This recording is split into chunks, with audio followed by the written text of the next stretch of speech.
Dictation start होगी 5 second बाद। Start.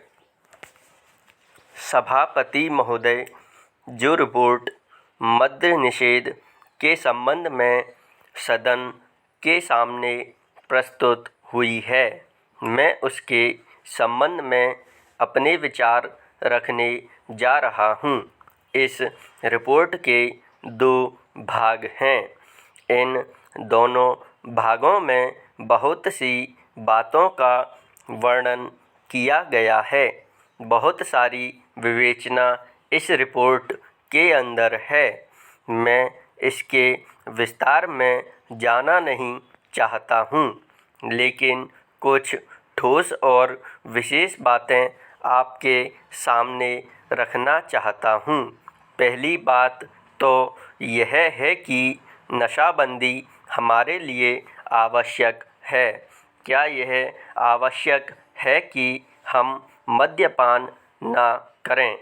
इस पर ध्यान देने से आपको पता चलेगा कि जो भी काम हम अपने हाथ में लेते हैं, चाहे वह खेती का हो, व्यापार का हो या यांत्रिक युग और विज्ञान का हो, उसके लिए आवश्यक है कि आदमी का मस्तिष्क ठीक तरह से काम करे। अगर मस्तिष्क का संतुलन बिगड़ जाता है तो वह उसको ठीक तरह से नहीं कर सकता। और यह शराब एक ऐसी चीज़ है जो कि व्यक्ति के मस्तिष्क का संतुलन खो देती है। इसलिए हमारे देश में हमारे नेताओं ने यह आवश्यक समझा था कि अगर इस देश में सामाजिक और आर्थिक जीवन का संतुलन ठीक रखना है, लोगों को किसी चीज़ का ज्ञान देना है, किसी चीज़ को उन्हें सिखलाना है, तो उसके लिए आवश्यक है कि इंसान का दिमाग ठीक रहे।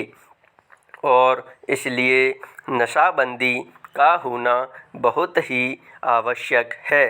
इस बात का प्रचार स्वतंत्रता के पहले और बाद में भी किया गया। यदि हम धार्मिक ग्रंथों को देखें तो हिंदू धर्म के वेद तथा शास्त्रों को देखें, ईसाइयों की बाइबिल को देखें, मुसलमानों की पवित्र कुरान को देखें, तो किसी ग्रंथ में भी इस प्रकार की विचारधारा नहीं है कि आदमी शराब पिए। पैरा। हर स्थान पर इसका खंडन किया गया है। सभी महापुरुषों ने, चाहे वे लोकमान्य तिलक हों या महात्मा गांधी जी हों, जो कि इस देश के सामाजिक और राष्ट्रीय जीवन के लिए अग्रसर थे, उन्होंने भी इस बात का खंडन किया है और कहा है कि नशा इंसान के लिए कोई अच्छी चीज़ नहीं है और इसलिए उसका उपयोग नहीं करना चाहिए।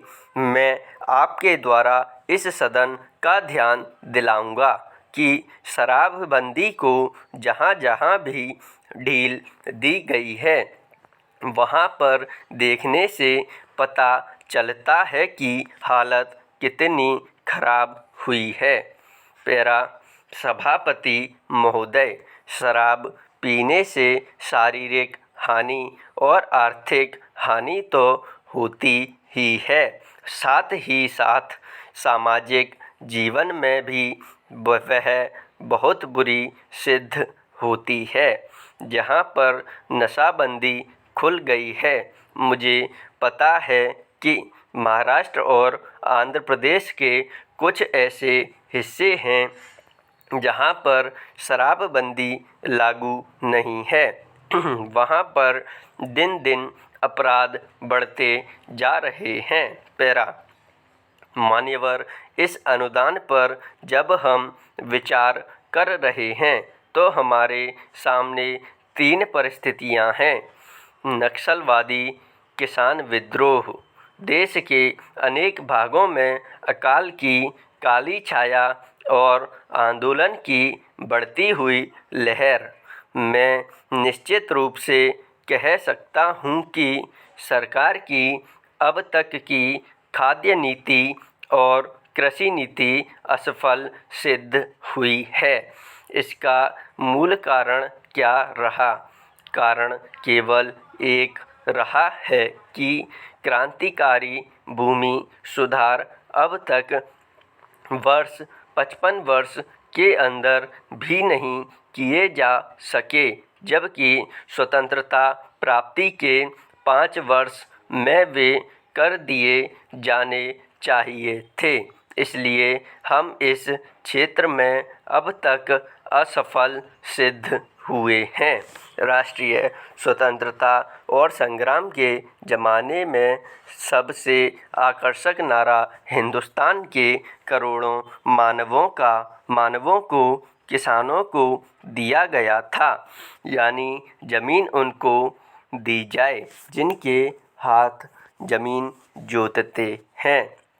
लेकिन वह राष्ट्रीय आदर्श आज तक भी चरितार्थ नहीं किया जा सका है।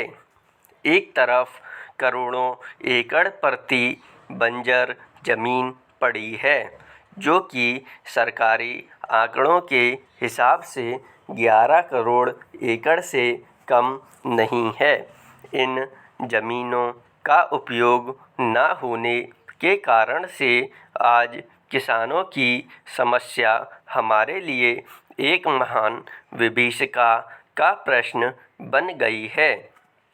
आज स्थिति यह है कि करोड़ों खेत मजदूर, भूमिहीन आदिवासी हरिजन एक तरफ पड़े हुए हैं और दूसरी तरफ करोड़ों एकड़ प्रति बंजर जमीन उनके अनेक रूप में पड़ी हुई है, लेकिन उनका समागम नहीं होने दिया जा रहा है। इसलिए आज बेकारी में भी इतनी वृद्धि हुई है। हम यह नहीं कहते कि प्रति बंजर जमीन को भूमिहीनों में बांटने और भूमि सुधार के क्रांतिकारी कानून से सारी बेकारी दूर हो जाएगी, लेकिन इस संदेह नहीं है कि उससे बेकारी की गिनती में बहुत बड़ी कमी होगी। सरकार को इस तरफ ध्यान देना होगा। राष्ट्रीय सुरक्षा के बाद जो हमारे देश की सबसे बड़ी समस्या है, किसान समस्या, इन्हीं कारणों से उसका समाधान आज तक नहीं हो सका है। यह कलंक है। हमें हर संभव रूप में किसान की सहायता करनी चाहिए। स्टॉप।